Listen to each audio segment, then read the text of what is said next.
धन्यवाद प्रज्ञा जी। आदरणीय रविभूषण सर, आदरणीय डॉक्टर माया प्रसाद जी, निशी जी, भाई मिथिलेश जी, जिंदर भाई और इस हॉल में उपस्थित सभी छात्र छात्रागण और साहित्य के सुधी पाठकगण। प्रेमचंद के बारे में वही बात सच है जो किसी ने अंग्रेजी के महान नाटककार शेक्सपियर के बारे में कहा था कि शेक्सपियर ने जितना लिखा है उससे बहुत ज्यादा उनके बारे में लिखा गया है। तो यही बात प्रेमचंद के बारे में भी सच है कि प्रेमचंद के पर इतनी चीजें लिखी गई हैं कि नया कुछ उनके बारे में बताना या नया कुछ बोलना बहुत ही मुश्किल होता है।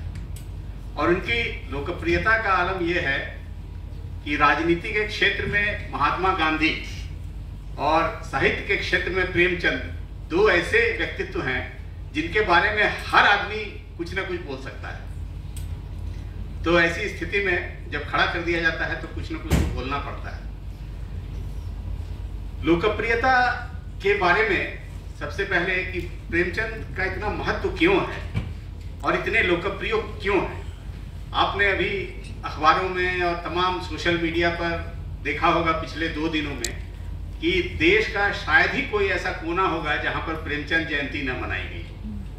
कोई भी शिक्षा संस्थान हो, कोई भी संगठन हो, सारे लोग उनकी जयंती मना रहे हैं। और इतने लोकप्रिय हैं प्रेमचंद कि जो उनकी वैचारिकी से कोसों दूर हैं वैसे लोग भी उनकी जयंती मना रहे हैं।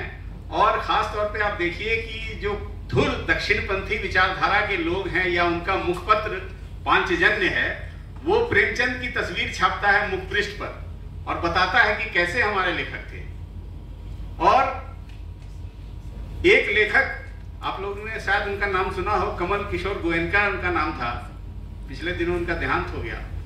वो जीवन भर यही साबित करने में लगे रहे कि प्रेमचंद कैसे हिंदूवादी लेखक थे। अगर प्रेमचंद का अब समय होता या प्रेमचंद जिंदा होते तो पता नहीं क्या हो जाता, या शायद वो इतने निराश हो जाते इस बात से कि जिस चीज के लिए उन्होंने जीवन भर संघर्ष किया उसी खेमे में उनको कैसे ला करके खड़ा कर दिया गया। लेकिन मित्रों, इसके साथ ये भी बात छिपी हुई है कि जब आपके बहुत विरोधी, धुर विरोधी भी अगर आपका गुणगान करने पर आमादा हो जाएं तो इसका मतलब है कि आप बहुत ज्यादा लोकप्रिय हैं, सर्वप्रिय हैं एक तरह से। और प्रेमचंद की वही स्थिति है। तो कोई लेखक जो है इतना महत्वपूर्ण कैसे हो जाता है, प्रेमचंद इतने महत्वपूर्ण कैसे हैं, इन सब चीजों पर अगर हम लोग विचार करेंगे, बहुत सारी बातें आ चुकी हैं, कुछ 2-4 बिंदुओं पर मैं अपनी बात रखता हूं कि इतना महत्वपूर्ण लेखक कैसे हो गए प्रेमचंद कि सब लोग उनकी परंपरा का नाम लेते हैं कि हर लेखक चाहता है कि मैं उनकी परंपरा में दिखूं। प्रेमचंद इसीलिए सबसे ज्यादा महत्वपूर्ण है, ये लगता है कि अपने समय और समाज के प्रति बहुत जागरूक हैं। अपने समय और समाज को इस तरह से देखते हैं। लेखक तो बहुत सारे हैं, बहुत सारे लोग लिख रहे हैं, लेकिन समय और समाज को कितना समझ रहे हैं और उसके अंदर जाकर के आगे की चीजों को कैसे देख रहे हैं। लेखक के बारे में कहा जाता है कि वो आगे की चीजों को देखता है, भविष्य दृष्टा होता है।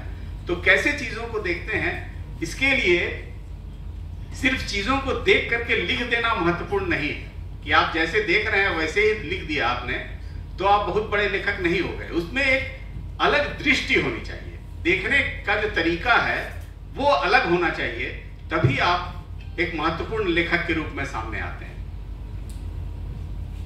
क्योंकि हर लेखक दावा करता है कि हम तो अपने समय को लिखते ही हैं, लेकिन फिर वही दृष्टि का सवाल आ जाता है।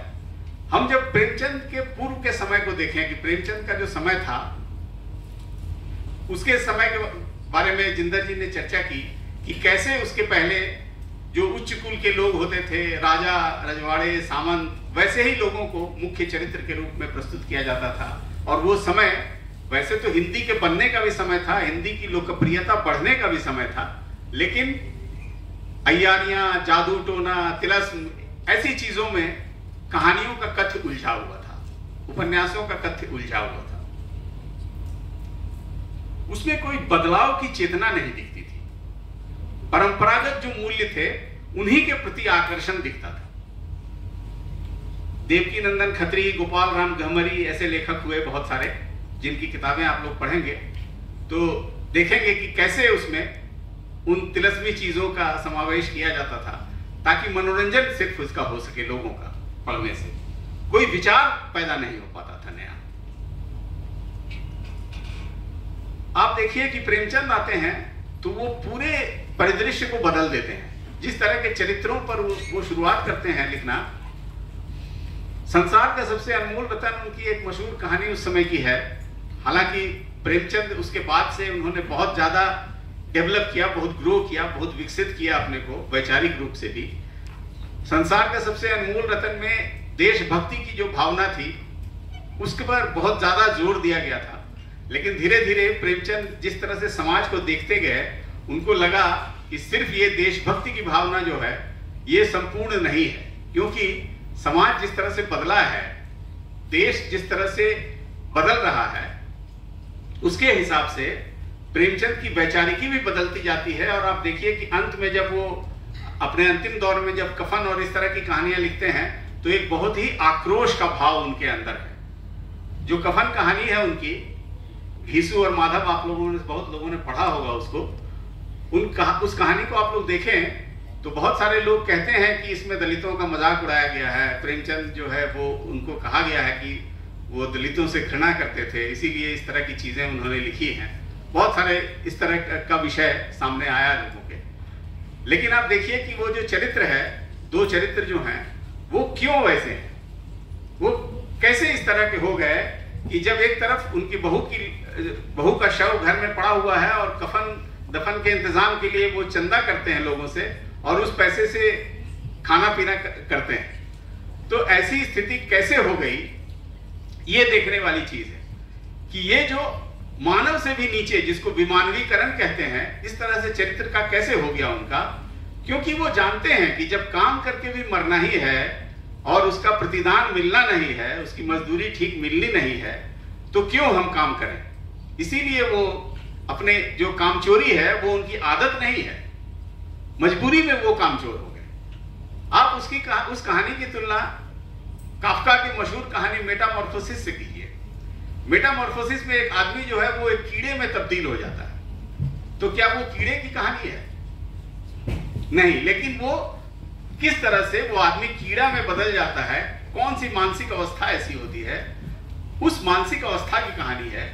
और यही कफन भी जो है इसी तरह से मनुष्य के बहुत नीचे पायदान पर गिर जाने की कहानी है। और जो गिरने के पीछे जो सामाजिक स्थितियां हैं, जो परिदृश्य है पूरा, जो सामाजिक आर्थिक स्थितियां हैं, वो उनको मजबूर करती है उस दिशा में जाने के लिए। मित्रों, प्रेमचंद जिस समय आते हैं परिदृश्य में, वो स्वाधीनता आंदोलन का समय था और उनका सोजे वतन जो कथा संग्रह है वो जब्त भी हो चुका था उस समय तक। तो ऐसी कहानियां, उसी में ये कहानी जो है संसार का सबसे अनमोल रतन है, उस कहानी को आप शतरंज के खिलाड़ी कहानी से मिला करके पढ़िए। जो उनकी बात की कहानी है शतरंज के खिलाड़ी, उसमें वो बताते हैं कि किस तरह से जो सामंतवाद है वो अपने राजा को, जो सामंत लोग हैं, वो राजा को गिरफ्तार होते हुए, राजा उनका गिरफ्तार होकर के जा रहा है और सामंत लोग शतरंज के मोहरों के लिए आपस में लड़ रहे हैं। तो ये जो दृष्टि, पहली दृष्टि प्रेमचंद की थी, उस दृष्टि से प्रेमचंद पूरे समाज को देखते हैं। और आप ये भी देखिए कि किस तरह से वैचारिक रूप से ग्रो करते हैं प्रेमचंद, कैसे विकसित होते हैं धीरे धीरे। और वो जड़ पर उनकी नजर जाती है कि कौन सी चीजें, जो सामंतवादी प्रवृत्तियां हैं, वो कौन सी हैं, किस तरह से वो राजा को भी जेल में जाते हुए देख करके उनके मन में देशभक्ति का भाव बिल्कुल नहीं जागता है। वो अपने स्वार्थ देखते हैं और अपनी चीजें देखते हैं। हम लोग इसी तरह से ये महसूस कर सकते हैं कि अभी का जो पूरा विश्व का परिदृश्य है उसमें ऐसी प्रवृत्तियां कैसे हैं कि कहीं पर जो है हजारों बच्चों का कत्ल किया जा रहा है और पूरे देश का, जो हमारे देश का मीडिया और जो पूरा व्यापारी वर्ग है वो खुशियां मना रहा है। तो इस तरह से आदमी में गिरावट कैसे आ जाती है, इस दृष्टिकोण से अगर आप चीजों को देखेंगे तो चीजें ज्यादा स्पष्ट होंगी और लगेगा कि समाज को कैसे हम लोग आजकल हमारी नजर कैसी हो गई, हमारी दृष्टि कैसी हो गई है।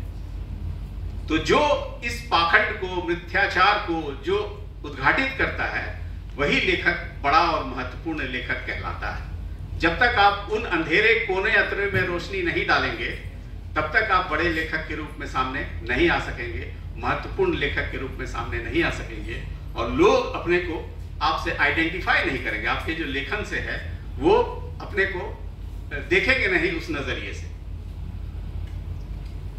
अगर प्रेमचंद को हम लोग सिर्फ किसान, मजदूर, स्त्री, दलित, इस तरह के विवरणात्मक लेखक के रूप में अगर हम लोग उनका चित्रण करेंगे, तो हम लोग निश्चित रूप से कोई न कोई गलती करेंगे, क्योंकि ये सिर्फ सहानुभूति का लेखन नहीं है। वो वैचारिक रूप से उनके साथ आप सिर्फ कहानियों के साथ साथ जो उनके लेख हैं, उनके जो संपादकीय हैं, उन चीजों को मिला करके आप पढ़िए कि कैसे राजनीतिक, सामाजिक, आर्थिक विषयों पर उनकी कैसी राय थी। उस राय को अगर आप देखते हैं, तब आप ज्यादा प्रेमचंद को समझने में कामयाब होते हैं और समझते हैं कि किस तरह से प्रेमचंद पूरे समाज को, पूरे भारतीय समाज को देख रहे थे। सिर्फ भारतीय समाज को नहीं, जो विश्व की समाज आर्थिकी थी उसको भी किस तरह से अपनी नजर में रखते हैं और इस पर विचार करते हैं। बहुत सारी बातें कही जा चुकी हैं गोदान के बारे में, कैसे पहली बार उन्होंने एक ऐसे चरित्र को मुख्य चरित्र के रूप में स्थापित किया, जिसके बारे में लोग कहते हैं कि किसानों का, अभी आप देख लीजिए जो किसानों की स्थिति है, आपने पिछले कोई भी किसी भी पत्रिका में, जो मुख्य धारा की पत्रिकाएं कही जाती हैं, बहुत सारी ऐसी पत्रिकाएं हैं जो बाजार में हैं, तो वैसी पत्रिकाओं के मुख्य पृष्ठ पर किसी किसान की तस्वीर कितने साल पहले देखी है, अगर आप याद करने की कोशिश करेंगे कि कब कोई किसी किसान की तस्वीर देखी हो आपने, तो ये जो मुख्य धारा का पूरा जो खेल है वो पूरी तरह से उन चीजों को ऐसे हाशिए पर विलीन कर देता है, लोप कर देता है उनका, कि आप उसको, हालांकि पिछले दिनों जो किसानों का आंदोलन हुआ था उसने कुछ किसानों को खबर में स्थान दिया था, लेकिन जो खबर में स्थान भी दिया था वो भी बिल्कुल एक नेगेटिव तरीके से, एक नकारात्मक चरित्र के रूप में किसानों को दिखाया था। तो इस तरह से एक पूरा समाज, हम लोग किस तरह से भारतीय समाज जो है बहुत तेजी से बदल रहा है, और जिन लेखकों की नजर उस पर जाती है वही महत्वपूर्ण लेखक हो सकते हैं। और प्रेमचंद अपने समय को भी उस तरह से देख ही रहे थे। उसके अलावा प्रेमचंद की बहुत सारी कहानियों को आप अभी के समय से मिला करके भी पढ़ेंगे तो आपको लगेगा कि बहुत प्रासंगिक कहानियां हैं, अभी के समय में भी बहुत प्रासंगिक हैं। जैसे एक बहुत मशहूर कहानी आप लोगों ने पढ़ी, स्कूल में ही था, ये ईदगाह जो कहानी है। आप देखिए कि कैसे एक बच्चा बाजार में जा रहा है और बाजार की चकाचौंध से जो है वो प्रभावित भी हो रहा है, और लेकिन उसके पास वो खरीदने के पैसे नहीं है उतने। तो जैसे एक शेर है कि बाजार से गुजरा हूं, खरीदार नहीं हूं, वही स्थिति उस बच्चे की हो जाती है। बहुत बाजारवाद की बहुत शुरुआती कहानी उसको माना जा सकता है कि कैसे बाजार के रूप में वो चित्रण प्रेमचंद करते हैं कि बाजार कैसे आपके जीवन में दखल देता है। और अब तो बहुत ही एक क्रूर चेहरा बाजार का सामने आया है कि हर चीज को बाजारवाद में बाजार की दृष्टिकोण से देखना, हर चीज को प्रॉफिट और लॉस की दृष्टि से देखना, ये हमारा समय बन चुका है, और सारी भावनाओं को किनारे कर देना। तो मित्रों, इसलिए प्रेमचंद ज्यादा महत्वपूर्ण हो जाते हैं कि वो भावनाओं के भी कथाकार हैं और समय समाज की सभ्यता समीक्षा के भी कथाकार हैं। इसीलिए उनको हमेशा हम लोग पढ़ते रहें, बल्कि उनकी कुछ किताबें हम लोग अपने सिरहाने हमेशा रखें, और जब भी समय मिले तो कुछ पढ़ें। यही प्रेमचंद के प्रति सच्ची श्रद्धांजलि होगी। धन्यवाद। बहुत बहुत धन्यवाद सर।